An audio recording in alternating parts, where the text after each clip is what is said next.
Reciban todos un cordial saludo. Hoy hablaremos sobre la cadena de transporte de electrones y la fosforilación oxidativa.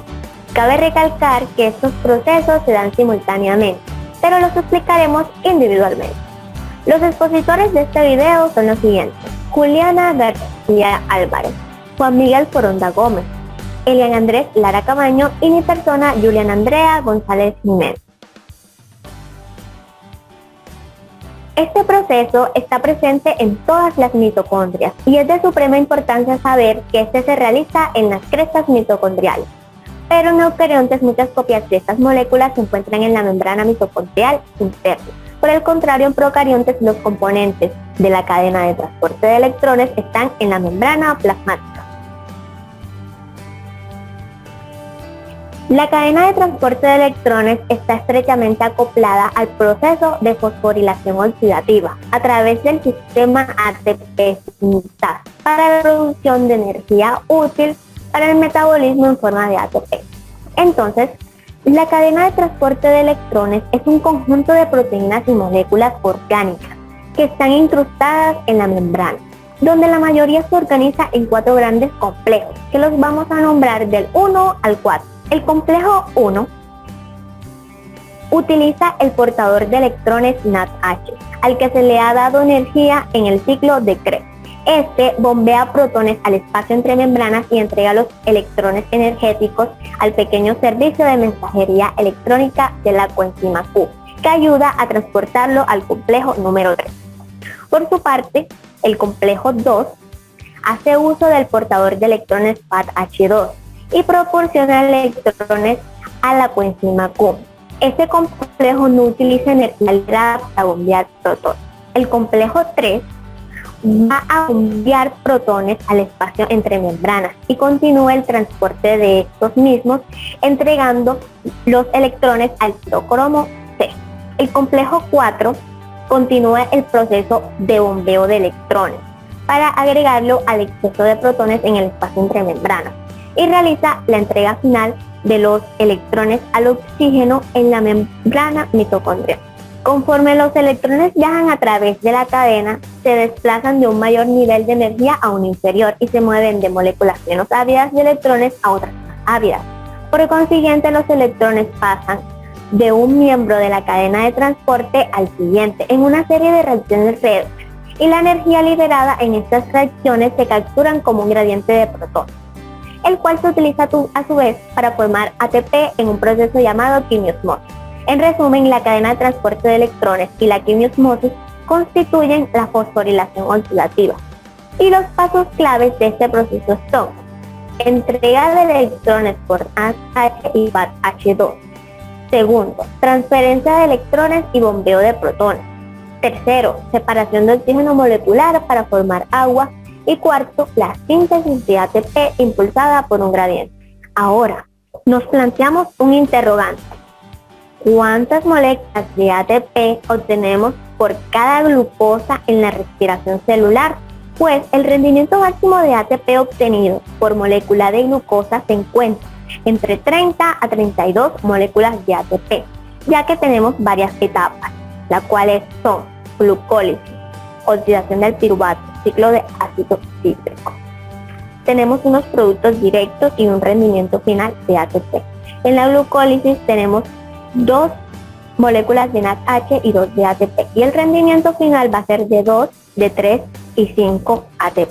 En la oxidación del piruvato vamos a tener 2 moléculas de NADH y el rendimiento final de ATP va a ser de 5. En el ciclo del ácido cítrico vamos a tener 2 moléculas de ATP, 6 de NADH, 2 de FADH2 y un rendimiento final de ATP de 2, de 15 y de 3 ATP, para un total de 30 a 32 moléculas de ATP.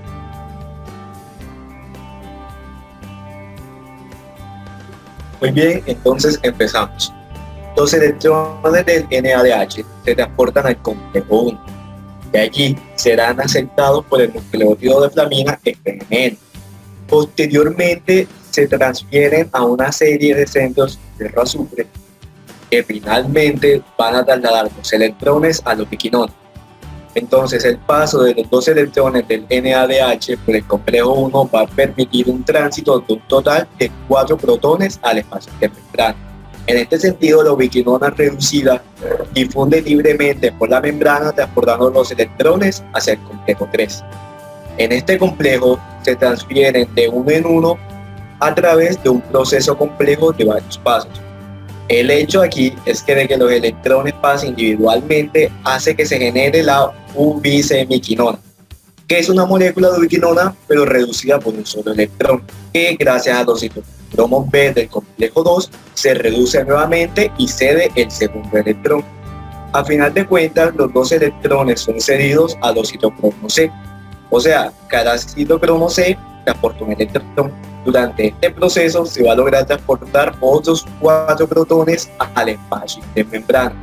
Finalmente, los citocromos C se van a encargar de transferir los electrones desde el complejo 3 hacia el complejo 4. En el complejo 4, cuando estos electrones llegan, van a transferir 2 protones hacia el espacio intermembrana.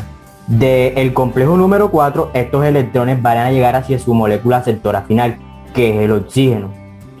Estos electrones lo van a reducir y nos van a conformar media molécula de agua.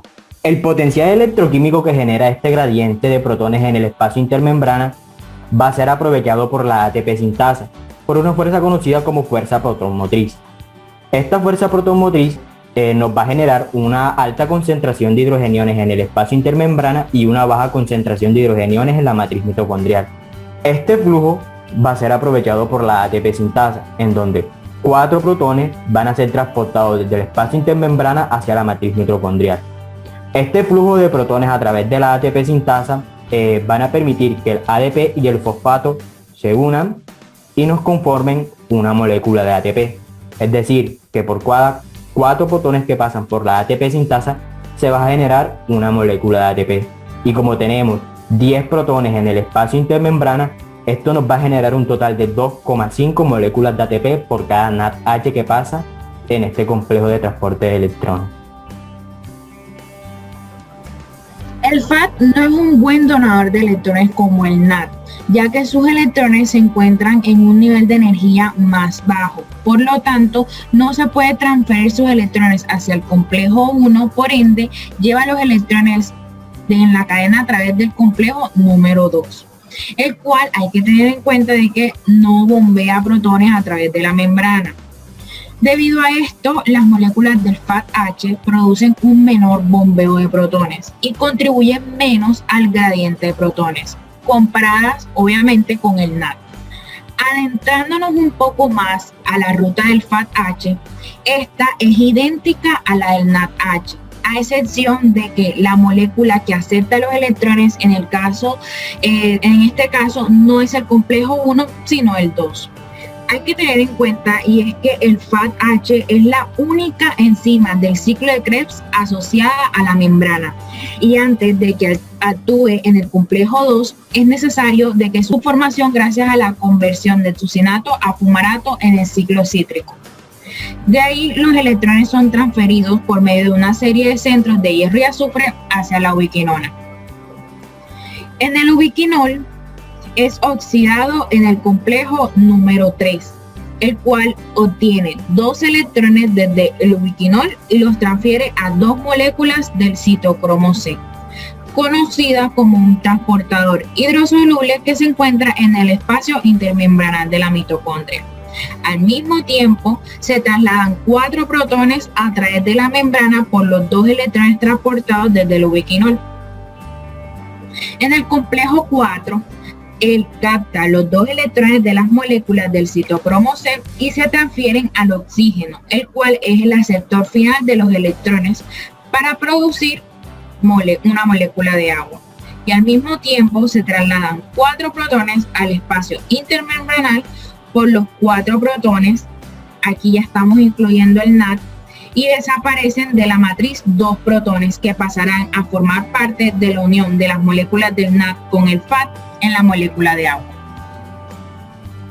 Al igual que el NADH, este flujo de protones nos va a generar una alta concentración de hidrogeniones en el espacio intermembrana y una baja concentración de hidrogeniones en la matriz mitocondrial. Este gradiente de protones va a ser aprovechado por la ATP sintasa, en donde 4 protones van a pasar a través de esta y nos van a generar una molécula de ATP. Y como teníamos 6 protones en el espacio intermembrana, y entonces por cada 4 moléculas de hidrógeno que pasan a través de la ATP sintasa se genera una molécula de ATP, como tenemos 6, esto nos va a generar un total de 1.5 moléculas de ATP por cada FAT H que ingresa a este complejo. Muchas gracias.